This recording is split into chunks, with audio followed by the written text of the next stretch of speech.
Yoink, beep, beep. Good morning, everybody, and welcome to this thing that we like to call Movie Mondays with Matt Plus on the Northern News Now Plus app. I'm your host for the duration of this thing, whether you like it or not. I'm Matt Rasmussen, morning director here, / local filmmaker, / king of Halloween, / host of Movie Mondays with Matt. So, today, as you can hopefully tell, the flick of the week is Groundhog Day. Yay! Also, happy Groundhog Day, everybody. Let's talk about the props a little bit before we get into the movie itself. Any Caddyshack fans will notice that this is the gopher from Caddyshack. This is not the groundhog from Groundhog Day. This is I don't know if he even has a name, but it's the groundhog from Caddyshack. I've had him for a long time. He does a little dance. I was hoping to have him dance this morning on the show, but his battery's timed out, unfortunately. It happens with age. He is the stand-in for the groundhog, which is very fitting, as a matter of fact, because, as you know, any big Caddyshack fans will note that Bill Murray is one of the most memorable parts of Caddyshack. He's kind of just chasing the gopher around throughout the film. That's his narrative, is to catch this gopher, and it's fun. It's the best plot line, as far as I'm concerned, in Caddyshack. All the drama and the other stuff, and the stuff with the kids, who cares? The groundhog is what I was interested in watching Caddyshack as a kid, or the gopher rather. So anyway, Groundhog Day is the flick of the week today, because it is indeed Groundhog Day, February 2nd, 2026, which kind of marks actually the 33rd anniversary of Groundhog Day. And normally I'd pick a movie that's like in theaters, and I'm sure there's local screenings, and there's local, usually like the Cinema will have Groundhog Day showing. Not today, like nowhere in town is it showing today, which is fine. If you're able to stream it, stream it. If you have a DVD copy, watch it. Let me talk about the DVD cover a little bit as well. This is the original DVD cover with Bill Murray trapped inside the clock. You may have seen the terrible Frankenstein version of that cover, where he's just like, he's pointing at the clock, and his eyes are all cockeyed like Pennywise, and it's weird. I don't know who photoshopped that, but sorry, Bill Murray, I apologize on behalf of whoever cleared that and whoever poorly photoshopped your face on that one. If you have it, fine. It's the movie is what counts. So, and then I have clocks, because it's a time loop. It's a whole time loop story. You might also notice 271 days till Halloween. If I could live one day in one time loop over and over again, of course it would be Halloween. So let's get a little bit into the movie itself. Groundhog Day, 1993, comedy starring Bill Murray, Chris Elliott, and Andy McDowell. And there's also some notable people that show up there, like Bill Murray's brother is in it, Brian Doyle Murray. He's very iconic on his own. He's in different movies, and he shows up in Bill Murray movies a lot as well. He was in like Ghostbusters 2, and he did the voice of the mayor in Ghostbusters, the video game, aka Ghostbusters 3. And and his voice is very iconic, and his other brother is in Scrooged, and Bill Murray's got a pretty talented family. So anyway, 1993 comedy, which was directed by Egon Spengler, by the way. He directed the movie, and sorry, it's Harold Ramis. Why did I blank on that? He's Egon. Harold Ramis directed the movie, and I'll get a little bit into the feud in a little bit here, but there was a bit of tension on set between those two. But anyway, if you have not seen Groundhog Day, it's a fun movie. It's a comedy classic. It was inducted into the Film and TV Museum quite a few years ago because of its cultural importance. And just kind of having to live the same day over and over again is what the plot of this story is. So as Bill Murray as the story begins. He's a weatherman. His name is Phil, and he wears like a brown, a little sidebar. Bill Murray wears like a brown overcoat the whole time. And thinking about costumes for today, that's the first thing I wanted to wear was I want to be wearing what Bill Murray was in the movie. So I went out looking, thrifting. I didn't have anything like that, just in the shop. And it was very difficult to find actually something similar to what Bill Murray was wearing at the thrift shops. And I kind of feel weird about buying used clothes anyway. Specifically, it's something big and bulky like that then just has to sit around after using it the one time for the fun little comedy bit on the morning show. So it didn't quite pan out. And what he's wearing is kind of nondescript. It's kind of like brownish, grayish, gross, and he's got a brownish scarf, and it just doesn't, it's not iconic. It doesn't pop.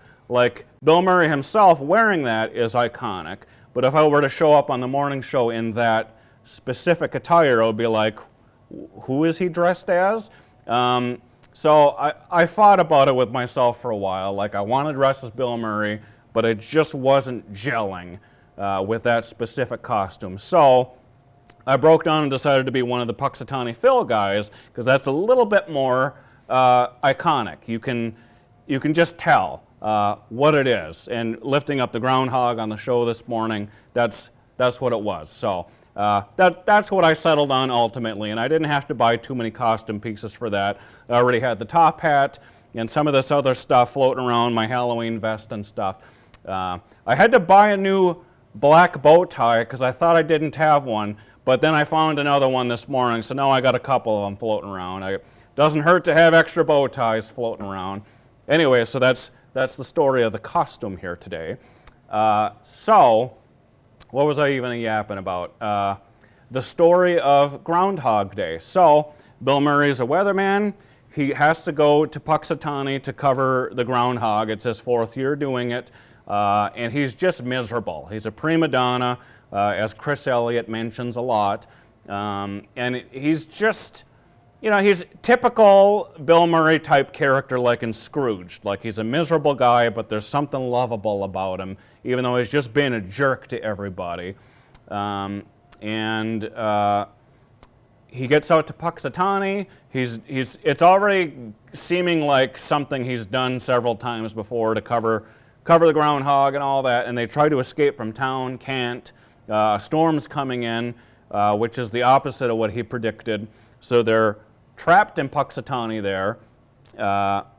He passes out for the night in a bed and breakfast, wakes up the next morning at 6 a.m., and it's Groundhog Day again. Exactly 24 hours again later. The loop has now begun. And he's like, what is happening? Why is everyone pretending it's still a Groundhog Day? And he has to just kind of go with it for a while. And he's trying to piece it together, maybe this is for real. Maybe it is actually Groundhog Day again. And he goes through the whole thing. And at the end of that day, I think that's where he snaps the pencil in half and puts it in two spots to check on it the next morning. And then he wakes up the next morning, 6 a.m., the Cher song is playing on the radio again. It's Groundhog Day again. So he's officially in this loop, and he's just trying to find out how to get out of this loop. And he goes through the many different stages, denial, anger, acceptance, all of that. There's a lot of undertones with this story as well. A little bit of religious undertones with this as well. But he goes through the whole philosophical range of how to cope with this. And, he makes some pretty scumbaggy decisions from time to time. Once he figures out that the day is just going to restart and there are no consequences to what he does, he starts doing some pretty scumbaggy things. He starts trying to hook up with some of the local ladies, and then he starts getting involved in crimes, and he's stealing money and doing all kinds of crazy stuff that is come on, Bill, let's get back on the track to morality here, please. And eventually he does. He he enters the next stage, and he starts to try to figure out how to better himself and how to make light of the situation so he's not so miserable about it. And then that's when the story finally starts to take part here, and he starts to slowly fall in love with his producer, played by Andie MacDowell. And she's great. She did a really good job in this. You see her in a lot of hair commercials, so she's still pretty relevant. Chris Elliott does a good job as well. He's like the cameraman, slash equipment guy who's helping them out. You might remember Chris Elliott from a lot of other iconic things he's done. He's like in Schitt's Creek, in Scary Movie 2. He's the one with the little tiny, "It's my strong hand." So he's good at that. He's also in Cabin Boy, in SNL. He's got a lot of good roles. Yeah, Chris Elliott never disappoints. So it's a very good cast. And then the guy that plays Ned Ryerson, sorry for getting his name, like, wow, what a dynamite guy. That the few minutes he has on screen, it is so memorable when he's like, "Ned Ryerson!" And, Bill Murray punches him in the face at one point. Those are the things that stick out most to me in this film. So, yeah, it's, I'm sure you've seen the movie. I still don't want to spoil too much, but, he starts to figure out how to cope with this time loop he's stuck in. And so that's kind of the long and the short of the movie. And it came out, it was a big deal when it came out. It was one of the highest grossing movies of 1993. It came out after Groundhog Day, which is strange. It came out just a few days. It was like February 4th or 5th or something that it premiered at a film festival, and then it just, I get that straight there. Okay, but to me, it's kind of like an annual viewing classic. I try to watch it every year if I can, especially if it's back on the big screen, which has happened quite a bit. I do believe it came back to the big screen in 2020, and that might have been the last time I saw it on the big screen. It wasn't an anniversary or anything. It just was. I think it's because the Super Bowl commercials were going to be playing. So that was kind of cool. But yeah, it's a great movie. It's kind of got something for everybody. There's a few things that didn't age well, but whatever. And it's Bill Murray. He usually plays a pretty lovable character. If you love Ghostbusters, you're gonna love Groundhog Day. You have you got Bill Murray and Egon Spengler. Both are in this movie. So how can you miss? So check it out if you haven't. I'm going to get deeper into, or we're going to take a quick little break here. Then we're going to get deeper into more of what the franchise has to offer. It's a little bit of a franchise. It's not a movie franchise, but there are other parts to this. We're going to get into that. We're going to talk about Groundhog Day around here, around the station a little bit, and I'm going to recap my weekend a little bit as well. So we're going to run to a quick break here in just a minute, and when we return, that's what we will have for you. So we'll see you in just a minute, my friends.